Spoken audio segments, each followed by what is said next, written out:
আমরা নৌকার কাজ করে ঘরের মধ্যে লুকিয়ে থাকতে হচ্ছে, আমরা স্বাধীনভাবে বাইরে বের হতে পারতেছি না।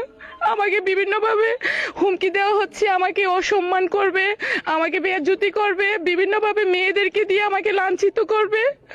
স্বামী আমলি করে দেখে আমার স্বামীরও মাইরা লাইছে, আমার স্বামীর মাইলাইছে। আমার ছেলে এলো বইয়ে রয়েছে, রাসেলে আছে না, লাতিরিয়া দিয়ে আছে না, এরমেন ছেলে পোলাপান যেন ফোন করছে, হেতার আছে না ৭৭ জন আছে না, দুটো হুন্ডতে নাইমা আমার ফুতুর বউ মাদি দিয়ে ধরো না, আমার ফুতুর বউ হেরসাই ওই সৈমুরের কাছে নিচে নিয়ে সুইচ গেট দিয়ে গাই দিছে, আর আমার আছে না চুল্লি ধরে হেরসান দিয়ে সিলিন্ডার মেজান হালাই দিছে।